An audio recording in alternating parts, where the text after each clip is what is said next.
Hello, ഞാൻ നിങ്ങളുടെ സ്വന്തം രജീഷ് രാജ്. അപ്പോൾ നമ്മുടെ ചാനലായ RJ's ചാനലിലേക്ക് എല്ലാ മാന്യ പ്രേക്ഷകർക്കും സ്വാഗതം. ഇന്ന് ഞാൻ വീഡിയോയിൽ പറയാൻ പോകുന്നത് ഐ നോബഡി സിനിമയെക്കുറിച്ചാണ്. അപ്പോൾ ഐ നോബഡി സിനിമ ഞാൻ ഇന്നലെ തിയേറ്ററിൽ പോയി കണ്ടു.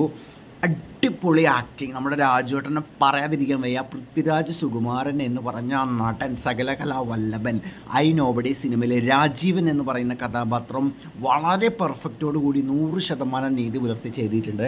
അതേപോലെ പാർവതി തിരുവോത്തമ, പാർവതി മാം, പൃഥ്വിരാജ് സാർ കോമ്പിനേഷൻ അടിപൊളിയാണ്.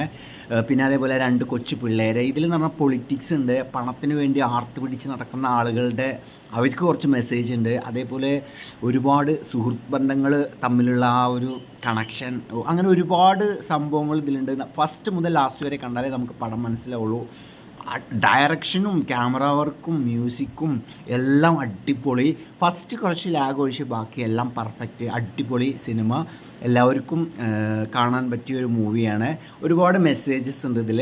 അപ്പോൾ അതുകൊണ്ട് സിനിമ എല്ലാവരും തിയേറ്ററിൽ പോയിട്ട് തന്നെ കാണാം. തിയേറ്റർ എക്സ്പീരിയൻസ് ആണ്. അപ്പോൾ രാജുവേട്ടൻ ആദ്യം ഒരു ബിഗ് സല്യൂട്ട്. രാജീവൻ എന്ന് പറഞ്ഞ കഥാപാത്രം പെർഫെക്റ്റായിട്ട് ചെയ്തിട്ടുണ്ട്. നമ്മൾ പൃഥ്വിരാജ് സാറിനെ കാണാൻ പോയാൽ പൃഥ്വിരാജ് സാറിനെ കാണില്ല, രാജീവനെ നമുക്ക് തിയേറ്ററിൽ കാണാൻ പറ്റും. രാജീവനായിട്ട് രാജുവേട്ടൻ തകർത്താടുകയാണ്. അപ്പോൾ ഐ നോബഡി സിനിമയ്ക്ക് എല്ലാവിധ വിജയാശംസകളും നേരുന്നു. അതോടുകൂടി നമ്മളെ ചാനലായ RJ's ചാനൽ എല്ലാവരും ലൈക്ക് ചെയ്യുക, ഷെയർ ചെയ്യുക, കമൻറ്റ് ചെയ്യുക, സബ്സ്ക്രൈബ് ചെയ്യുക. അപ്പോൾ എല്ലാവർക്കും നല്ലൊരു ദിവസം ആശംസിക്കുന്നു. Tata, bye bye.